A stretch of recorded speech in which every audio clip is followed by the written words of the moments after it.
No. The Bliss Business Podcast, the show about empathy, connection, and consciousness in business. Today's episode is brought to you by Zero Company, your paid search, social media, and programmatic ad experts. I know, Steve, we're like, haven't even started the show yet and you're teary-eyed. No, I'm not. No, but Laura, I do have someone that's got you beat. She is 51 and pregnant. So, wow. Okay. So you have adopted, what is 3 years in your adoption journey? Yes. And you're met her, worried yes. about being an older parent. Well, she's on a whole different path of this. It's all good, right? Yeah. It's all good. Welcome to the show, everyone. It's the Bliss Business Podcast, where we explore empathy, connection, and purpose, and how they transform your business from the inside out. Stephen here, joined by Mike, as always. A little data here. According to research from McKinsey, leaders who exhibit high emotional intelligence are linked to 30% higher employee engagement and 20% stronger overall performance. Yet, emotional intelligence is still often undervalued in leadership pipelines and decision-making. Well, today, we're exploring why EQ is not just a soft skill, but a strategic imperative. Mike, introduce our guest today. Oh, Stephen and I am super excited for our conversation today with our special guest because not only is she a business leader, but she's also the chief marketing officer at the Celebree school. And so I want to say Laura Rice is one of the first, or maybe the first, marketers on our show. So we've got. Why do we not invite the tribe in earlier? And just exactly. But we need to have more leaders as well that kind of are members of the same tribe and speak the same language. But to tell you a little bit more about Laura Rice, so yes, she is the CMO at Celebree School. With nearly 3 decades of experience in marketing, Laura's been really instrumental in driving the brand and the growth of that brand, as well as developing the franchise for Celebree School, and even the national visibility that it has. And for one of the country's leading early childhood education brands. And so, Laura, we can't wait to hear more about your work and your approach. Welcome to our show. Thank you. I'm really excited to be here today. Absolutely. We're happy to have you. So, Laura, maybe just to kick things off a little bit, maybe you may want to remind our audience a little bit about Celebree, and then tell us a little bit about the work that specifically you're doing there. Okay. So Celebree is a preschool company. We've been around since 1994. And in 2019, we decided to franchise the concept. So it's been a whole new world for us. And I've been with the brand for Saturday will be my 4-year anniversary, or a Celeversary, as we like to call it. Wow. And it's been great to grow with the brand because, as you can imagine, a lot has happened in the last 4 years with going from, no franchise schools open to 33, 34, actually our 34th opened yesterday. Wow. In Louisville, East Louisville. So it's just a really exciting time in building this team. I'm actually over top of all of the brands. We have 6 or 7 brands under the Huffman family brands that I lead the marketing for. So we're a lot of shared services here. So definitely a growing company and an exciting place to be. It is exciting, and you do great work. Yeah, congrats on the what did you say, number 34? Yeah. So, and I think emotional intelligence, it kind of is sometimes just a buzzword, in some leadership circles, but there are ways you can apply it in tangible, strategic, ways. Can you take us maybe back to when EQ became kind of central to your approach, and maybe, how that's played out for your career? Sure. Well, I'd like to start by saying I have this small little heart on my arm. So it's a reminder that I wear my heart on my sleeve. So I think, I've had this for about 8 years now. It's the first one I ever got. And it's just a symbol of how I lead, how I'm very empathetic, transparent. I have a deep sense of connection with people. It's not just about, what they're saying, it's about what they're not saying. So, but this wasn't always a common thing. I feel like, people this day and age have a really good advantage of emotional intelligence being such at the forefront, where when we started, 30 years ago, or I said we, but I meant myself. I wasn't trying to age you guys. No, I'm right there. Don't worry about that. Yeah, I'm right there with you. I just turned 50 this year as well. Okay. I'm the speed limit. So So, I mean, back then it really wasn't, it was all about results, performance, efficiency, but really feelings, like, what are those? It's like, okay, move on. And we were kind of raised that way too. We were kind of raised that way, so it was like, you just produce and you keep moving. Like you don't stop to really cry about things. We just get up, put a Band-Aid on and move on. So I'll never forget like being in a role where I was producing results. I was, trying to show up every day, give my 110% and just really wasn't being seen. And it's not a fun place to be. So I knew if I ever got the chance to lead that I wouldn't be leading that way. I'd be leading the way I would want to be led. And that experience really became the foundation of my leadership style. So I realized, like I said, people don't just want to be managed or micromanaged, but they want to be understood. So leaning into empathy, listening more intently, and just making sure people feel valued, and their output means something. And if it's not the right, being able to coach, and if it's not the right answer you were looking for, or if they're just trying to make a play at something, but it wasn't really the right direction, like telling them that's a really great job, but really this is where you should be focusing. And another thing that I wanted to tell you guys too, is over the last 2 years, I've been practicing the Stoic philosophy. So I feel like there's a lot of alignment between, emotional intelligence and Stoic philosophy. Not sure if you're familiar. Really No. not suppressing emotion, which I think a lot of people have that, you're stoic, you're bulletproof, you're not showing any kind of emotion. It's not that. It's about mastering it. So it's about, having that pause before reacting. It's about focusing on what's in your control and not, what other people are doing around you. So I know when I walk into a meeting, I've put 110% into preparing and what I'm talking about in the data. And if somebody reacts a certain way, it's really on them. It's not really you. So, whether I'm coaching a teammate through something, or if I'm, talking about big picture strategy, I think Stoicism has really helped me be grounded. It's changed the way I lead, I live. And so it's just something that I love to preach with everyone about. I wish I would have known about it in my 20s. Yeah, we'll have to learn a little bit more about it. And see how we might be able to apply it into our approach. But that sounds really interesting. It actually kind of leads into my next question. I'm glad that you mentioned data, right? Because even ourselves as a performance agency, obviously driven by data, and with marketing and the work that we do, again, very data driven, very transactional. But really, you've brought a totally different lens into your approach and your style of marketing. And so I want to talk a little bit about either the brand strategies that you employ or even team culture, right? And you can feel free to take either of those in either order. But so what are maybe some of the ways that you've used that emotional intelligence to sort of help shape a brand strategy or shape the team culture?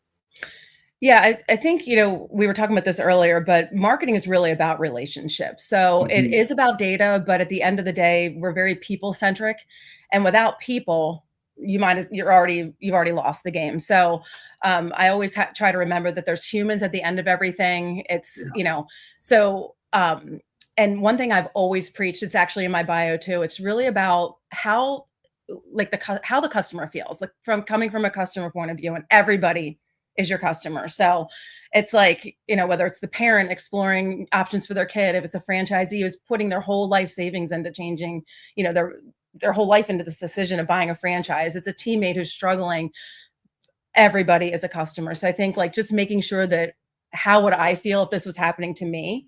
And then understanding what that journey looks like, that's huge. And I think at Celebree here, we've built a brand voice and strategy where we rooted on trust, warmth, and empathy. We talked about this earlier because you've met with Richie, our CEO, but he talked about how we grow people big and small, which is huge. I mean, right there, that's just emotional intelligence all wrapped into one. So it's what that's really about is, making sure that we are having paths for both the teachers and the employees, as well as the little ones. So it's just really important to make sure that they feel heard and feel important.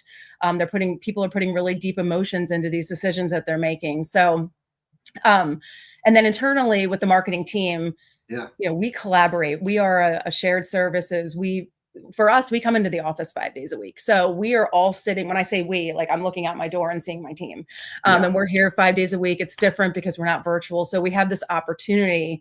I look at it as an opportunity to collaborate and share ideas and walk over and talk to people and build those relationships, trying to get them out of the culture of sending an email. Like, go build a relationship with somebody, have a conversation. It comes across much better in a conversation than an email. So just making sure that we're giving feedback, we're brainstorming. Everybody's ideas are important. And it's really not about being soft and enabling. It's really about, being smart about people, being able to, lead by example and show that, sometimes I need help with things. This is what I'm dealing with. I just left this meeting. Give me your ideas. Like, I don't look at titles here in this department. Yeah. It's really about what your brain and what you're bringing to the table. And everybody here is so amazing that's on my team. I like I tell them you all the mentioned, time. yeah, you mentioned It's genius. everybody's a customer in there, in that. And I don't think a lot of companies kind of think that way, and what we're talking about is like, internally and externally, right? Everybody is a customer. Internally and externally, we grow people big and small, right? It's the same sort of thing. And you're talking about, so I just wanted to highlight that, like, it's just a sort of a different kind of approach. We talk about it a lot. And you mentioned focusing on how people feel is really important. And that's absolutely like what we do. We call it, empathetic marketing. It's like taking our customers through this, our clients through this emotional journey with their customer. What are they feeling going through that whole process? And it's really to get to this goal of how can we build like emotional connection between us? And you can do that with your customers, but it's also with your employees, right? Your internal teams and everything. You don't want to be like we were talking about before the podcast, like having that separation between, how you are at home and, with other people. And then you come to work and you got to put on this different hat, right? Yeah. Yeah. And just realizing everybody's different too. So it's like, we went around and talked about love languages at our meeting the other day, because I do take the time to talk to the team, not just about work. It's about, okay, how do you feel about this? How does everybody feel loved, or feel, what makes you happy? Is it words of affirmation? Is it acts of service? Yeah. Just to make sure that you're being mindful that everybody's different. And it's hard. It can be, that's something I love to challenge myself with, is like coaching the different generations, because it's different from, like, our mindsets are just different. And it's finding that middle ground of how we can all work together, even though we've come from very different backgrounds. And like, I've been working longer than most of the people have been alive on my team. So appreciating each other's, like, where we're coming from is really important, because if not, you're going to have so much friction, and there's no time. We did this exercise where we're doing like a UQ training, and we went through, hey, here's the different generations, and kind of, in a general sense, here's how they view things going through it, all the different generations. And that's like what you're referring to there. Yeah. Is, if you really want to be empathetic, you kind of have to understand some of the motivations and ways people. Absolutely. And I explained to them too, because a lot of them, I see them all as leaders in this organization. Like, I see them in the 5-year growth plan that I'm putting together, and I want them to rise to the occasion and be able to manage other people. And I explained to them, when you manage people, that becomes your priority. Your work will take a back seat. So like, you still have to get it done. So it's about being able to take on that additional, I don't want to call it a burden, but just responsibility of like having a team and having people with thoughts and feelings and ideas, and they can come to you at any moment in time. And you've got to be able to prioritize that, because that is your priority, is the person walking in your door that needs your help. So yeah, it leads to real connection, for sure. But so here's a stat that relates to, so if you prioritize emotional intelligence, you're going to see 63% lower turnover and 20% higher performance, team performance. So if you need that data out there, if it's not just the nice thing to do, right, there's data out there, people, for all this stuff. But thinking about that, you mentioned talking about love language at work. This is kind of an unusual conversation, I would say, for a lot of companies or a lot of people. You've obviously got like a place where this can kind of come up, an environment where this is something that's not unusual for you guys. Are there systems or processes or frameworks that you've kind of implemented that make kind of EQ a consistent part of how your teams or your franchisees even operate? Yeah, well, one cool thing about here is that we're all rated on a competency scale. So like, we have 9-box. It's based on talent, brand, and operations of different things that are going to help drive us. It's about the skills, the knowledge, as well as the behaviors. And so we are measured against those all the time, but really formally, twice a year. And it really makes a difference when you're interviewing people and using those competencies, because each job has different ones based on what the job is. So when you have questions that you can ask to get the answers that you need to know how to rate people within these competencies. And, looking at a 7 is really, average, like you're doing your job, but anything above that is amazing. Anything below that, it's like, okay, do we want to pour into this person? How are we going to pour into this person?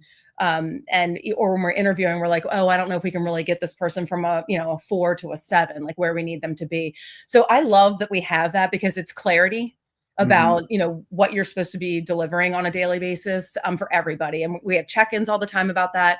Another cool thing, so like through onboarding, I mean, we have onboarding for teachers, franchisees, any person really goes through marketing or through onboarding. And we don't just train on tasks. We orient ourselves with the values, the mission, vision, values of the company.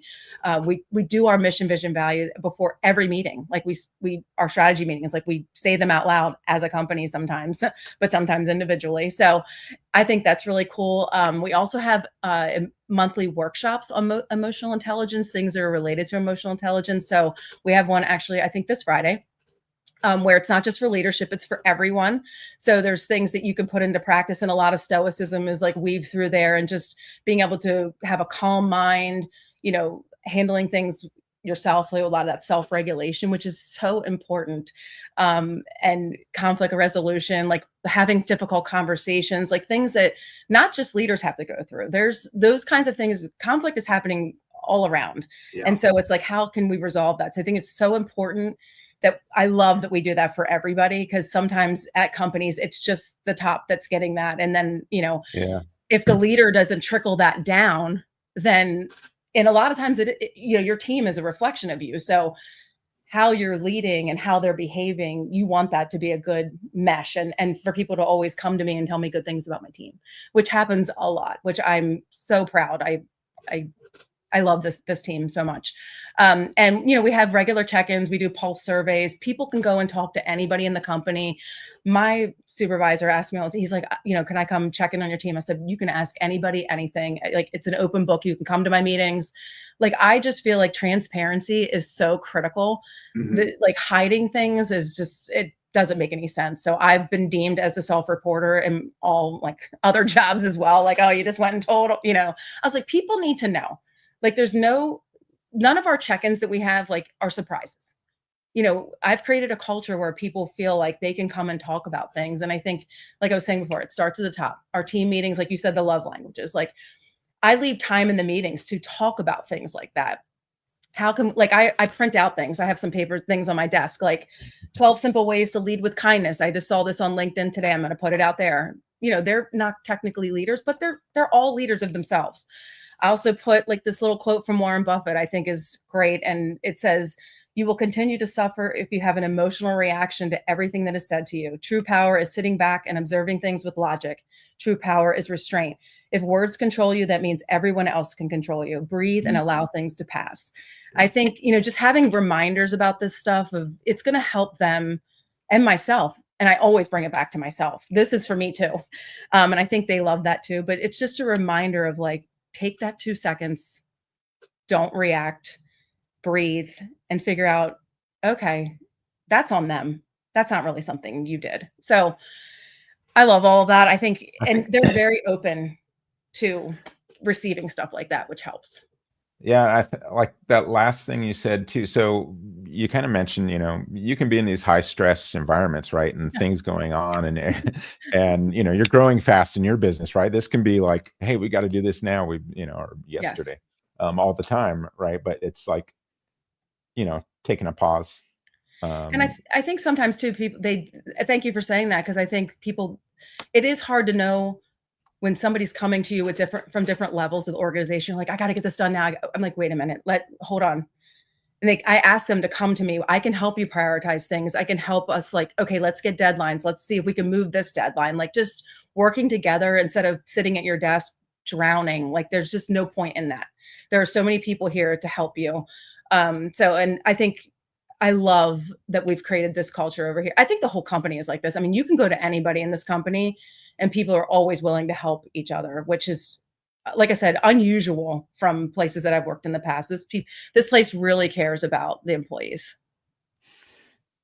You mentioned earlier too. I was just thinking about it there are no surprises, right? And in like marketing, you should not have like surprises. Like this is you have to be transparent about stuff and everything, because a surprise is usually like those are uncomfortable conversations, right? Yeah. So they are really uncomfortable situations. I don't like those. And you had mentioned too about agencies. Do you see that breath she took right there, Mike? That was the marketers. That was my memories. Yeah, that was the PTSD. That's right. We all have from.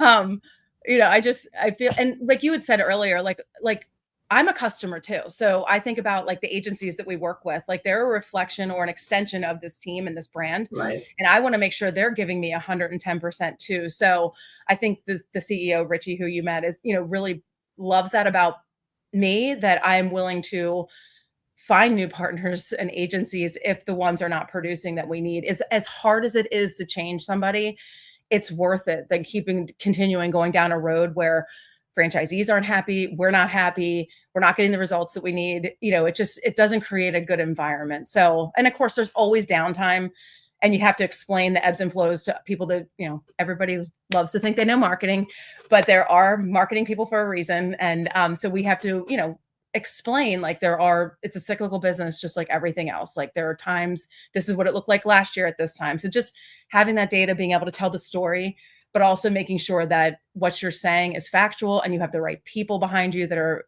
helping you push this forward. And it's not going to be like this for another week. So being able to turn things around. Yeah, they need to work in lockstep, right? And I think that's one of the biggest things that sometimes agencies will struggle with is, do we get you or do they get us? Because, you can't have the marketing strategy be completely, foreign or misaligned. No. Getting to a point of where they really, really understand your strategy and your brand and your approach is absolutely critical. So critical, yes. How would you say you maintain like the consistency of EQ across a franchise model? Where you've got different local leadership and I know you mentioned kind of onboarding and you're looking probably for specific individuals. Maybe that helps, but and you've got like a EQ thing on Friday that sounds like it's open to everyone. Yeah, so franchisees can come. Yeah, yeah. So that's one of the ways you consistently kind of help make sure across that whole franchise model you're delivering. Yeah, and I would say so I told you about the 9-box competencies that we're all under talent, brand, and operations. So the franchise owner has one as well, and we actually introduce that. There's a competency interview during the sales journey where the prospects will meet with head of HR and head of operations, and they will say like if they're a good fit or not, basically. So we will decide at that point, if we're going to move forward or not move forward. Because, when you're in the beginning, when you start a franchise business, which Richie may have talked about, you want to get started, you want to have franchisees come into the system, but sometimes maybe, they're not the best fit or they didn't really understand what they were signing up for. So I think we've added these things that have helped to shape the process and make it much better to find people that are actually a really good fit and, want to be with us for the long haul. Mm-hmm. So again, working off those same talent, brand, operations. And then as far as ongoing, once they become franchisees, we do have some collaboration with other departments, but really we're in control of marketing. So we offer like lunch and learns that we have once a month, actually more than once a month, but there's one official called Lunch and Learns where they can come. We'll either have a vendor come and talk. We'll have different topics that we're talking about, things that we want them to implement or like give them examples or showcase franchisees that are doing things really well and let them see from their peers, like how things are going. We offer social media training. We offer, we use a system called Mark, which is our, where our graphic designer builds all of the flyers and all the signage and things like that. So we have trainings on that. We meet with the franchisees when they come in for training. So they meet with marketing first. We also have a franchise conference where we meet once a year, and we do a ton of things within the franchise conference because marketing is critical. So it's one of those things that's I have this thing on the board out there, because I love to write things down, but it says marketing is not a cost center. It's an investment.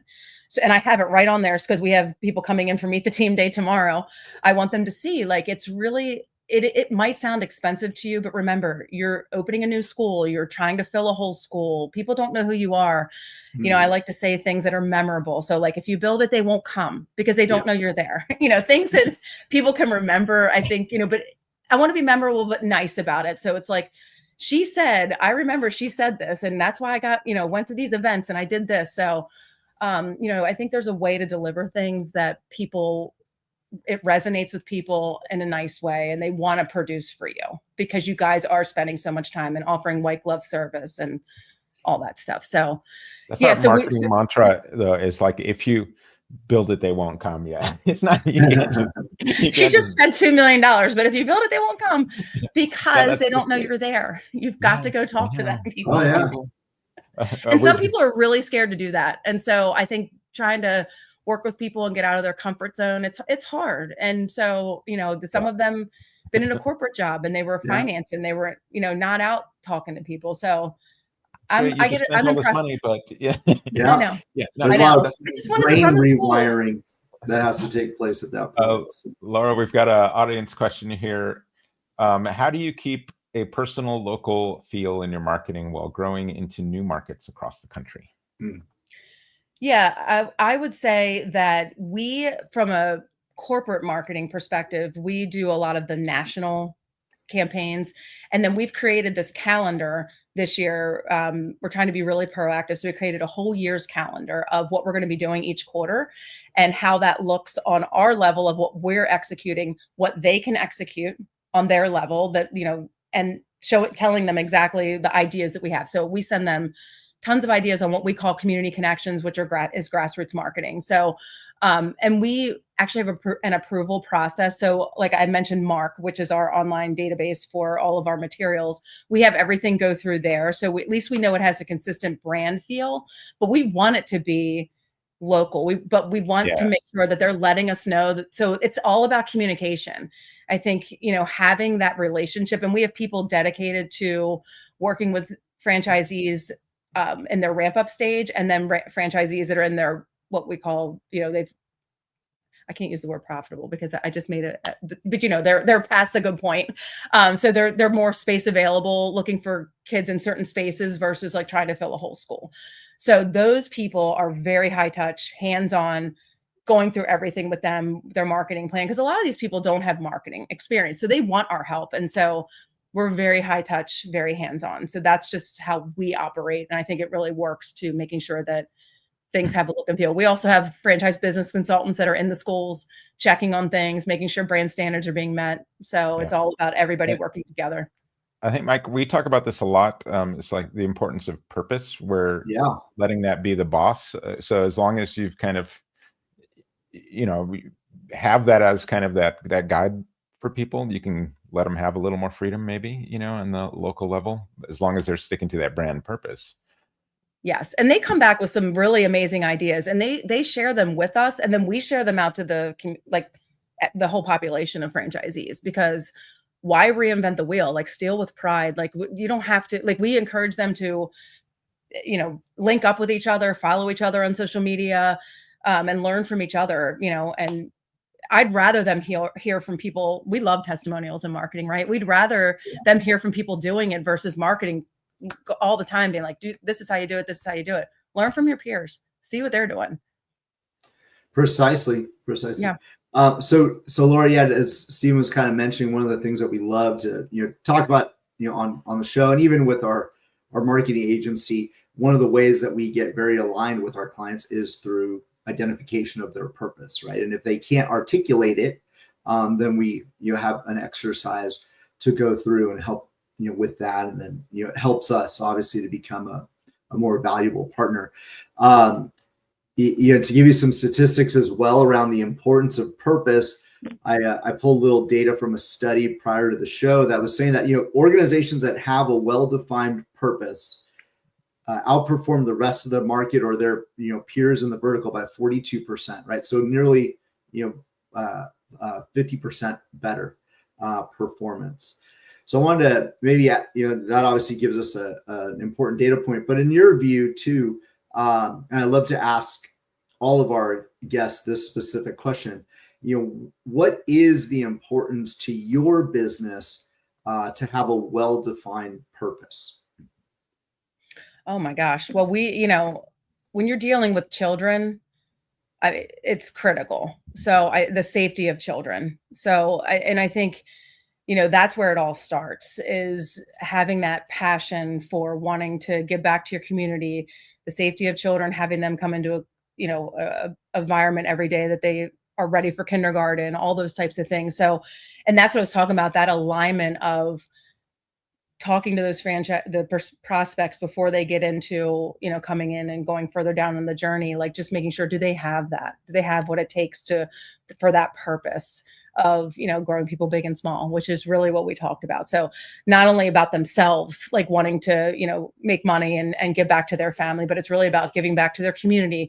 They want their teachers to prosper. They want to grow because they're most likely going to be multi-unit franchisees. So they'll want, to grow their director within their school to like help run their other schools or oversee their schools. So I think it's just so critical when you see those people that embody that we grow people big and small. They're asking the questions when they're here about, giving people a stake in the business and all those types of things. Like those are the people that we want, the people that care and want to pour into people. And it sets the tone for everything that we do. Like I was telling you earlier, we read the mission, vision, values, and each brand has their own. So we read all of those in strategy. We read them at the Meet the Team Day, wherever we are. It's always about those different things that drive us. And they really do. Yeah. Critical. Yeah. I love that you say that, because you probably see the results in those meetings, right? Like being more aligned with. Sets the tone. Yeah, exactly. We all know what we're driving towards. We all know why we're here. And we actually started putting something that Richie wanted us to start doing this year is in strategy, which we meet once a month for each brand. And there's a vision and a why for each part of the strategy. So like marketing has its own vision and why for why we're doing these things in our marketing strategy, and operations and HR, which I think is really cool because it sets the tone and clarity. I love that so much. Like adding that why into the, because he'll be like, why are we here? So it's really, it's been good, a good addition. I would encourage people to sit down and do that kind of work because it makes a difference. Agreed. You see kind of yourself as contributing to something larger than brand growth. I mean, you mentioned, you're taking care of children, and it's really easy to see that. But that's why, like asking that why all the time is keeping you kind of focused, right, on the right things. What kind of, and I think that's, I mean, I love leadership at your company, but so like, what kind of legacy are you aiming to build with your leadership in your area? I think I'm trying to build a people first culture. I think, and it fits great with Celebree because they're very aligned with how I feel and how I operate and how I lead. I want to mentor and empower future leaders. I want people that are on this team to go into a meeting and represent this team and feel like, they're empowered to do the same things that their leaders doing. And have empathy and connection and authenticity and transparency and create an environment that people want to be a part of, like, want to come work for marketing. They don't have marketing experience, but they want to come work over here. Like I've had people say, I wish you were my boss. Like those kinds of things really make me feel good, and I'll give you an example too. Like this will always stick with me, but one of my other jobs that I was at, they did this like spirit week. And one of the days was dress up like somebody who influences you. And my team, I think I had 7 people at the time. They all dressed up like me, like different versions of me. And I get teary, like thinking about it because it was just so sweet. And you just don't know sometimes because you don't really stop to think about yourself in that way. You're always thinking about others. And until somebody's like, wow, you're doing a really good job. I'm like, oh, look at my team. Look what they're doing. Like, and that's really worthwhile to me. Like that makes my job, I feel like I've done my job. Like when I put something out there and they come to me with ideas and I'm like, oh my God, I made a difference. Like one thing I'll tell you right now, one thing that came up in the last meeting is that we're coming up with a marketing philosophy. So we have a mission, vision, purpose for the company. We have guiding principles, we have different things, but I want a philosophy for this team and what that means to us and how we lift each other up, how we, extinguish toxicity, how, we're all for one for all, like type of thing. And it sounds cheesy. Like people might be like, ah, weird. But for us, I think it just always goes back to what we stand for and making sure we're all aligned. Because if people can't come up with something, that I will have a concern.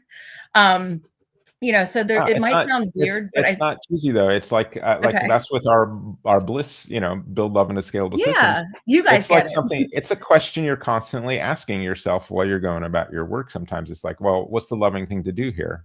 Or exactly. How can I build a little bit? Exactly. And I want to make sure we're coming from a place of love. And honestly, like a lot of us have that on this team. And I think I will say, I feel like in marketing, it does a lot of times come naturally for marketers. Like we just feel a lot more, I think, than other teams. Because what we do is very emotional. Like we're putting together content that is trying to pull on the heartstrings of people that are in a crowded, space. So it's like, I want people on this team to just remember that it's okay to have feelings. It's okay to have an opinion. It's okay to, be in a safe space and talk about those things, but it's also okay to have equanimity, have calm mind, come from a place of, and assume positive intent all the time, like those types of things. So I think you can have both because we have both here in this department. Agreed. You absolutely can, right? When you make connection the goal, a lot of other things fall into place. Absolutely. So, Laura, a question I ask every guest who comes on the show, they got to answer it. What role does love play in business? Oh my gosh, it's a major role. I think you have to love what you do. For me, I'm driven by purpose, connection, and a chance to create something bigger, better that wasn't here before. I want to leave a legacy, leave a mark. I love solving problems in a fresh way. It's not just about idea, it's about the people behind it. So making sure that you're not like doing things in a vacuum. And like I said, I think marketing is very relationship focused. So it's always great to have like a pal with you doing things, but this, just building deep relationships, lead with transparency, lead with heart. As I mentioned before, I love language is words of affirmation. So I love to make sure I'm telling people you did a great job. That webinar was amazing. Like you did an awesome job in strategy. Like the way you presented, like you were so sure of yourself. You knew the data. I want to make sure people feel seen. And I also want to make sure that they're rising up. So they're never getting complacent. They feel like they can go and the sky's the limit. So it's not about hierarchy. I kind of talked about this a little bit before. It's just about building that path of trust and growing people along the way. And I think this place is the perfect place for that because they love growth here. So it's just all aligned. And I always say, so you mentioned leave a legacy, leave a mark. And so to me, this is really where our Bliss philosophy, it's just at the heart of it all, is that once you're able to systemize, this love and this compassion into something so that you can step away, you've left that legacy of your love and your empathy and your compassion into it. And so that's like really what we're always trying to preach on here is, how can you systemize this compassion in some sort of way so that you can leave that legacy and leave that mark of love in what you do. But yeah, I really think it's about, you have to make time for people. Like if you, like, for instance, we have those strategy meetings I mentioned. I try to go to most of them, but if I can, I always make sure that the person going feels prepared. We've met for a couple hours prior and they understand what they're doing and they feel empowered and they feel good about the answers because they know they've seen me in strategy and they know that I know how to execute in a strategy meeting. So leading by example, but also empowering them to then now go and do it themselves. And I love it. I love when people come and tell me that this person killed it in this meeting, or, I just had an amazing conversation with this person, because I've said this before, but when you add people to your team and they're a good culture fit, it like warms your heart. Like my heart just grows when we add the next person. It's like, God, I wish I had 10 more people like this. They're perfect. So anyway, Yeah, It's probably a little that's cheesy, perfect. but That's a perfect answer, for sure, right? I mean, love definitely belongs in business. it So does. yeah. Laura, thank you so much for, number one, sharing a little bit about your story and a lot of your wisdom when it comes to the work that you do. And so for those that, are either connected now or that'll learn a little bit more later, and they want to learn more about your work and what you're doing at Celebree, where should they go? Where would you like them to learn more? Yeah, they can go to our website at franchise.celebree.com, or you can find me on LinkedIn. Excellent. All right. Thank you, Laura. Thank you. Thank you to our listeners for joining us today. If today's episode inspired you to rethink leadership through the lens of emotional intelligence, be sure to follow and share this episode with someone else who leads with heart, or someone who needs to lead with heart. We'll see you next time on the Bliss Business Podcast.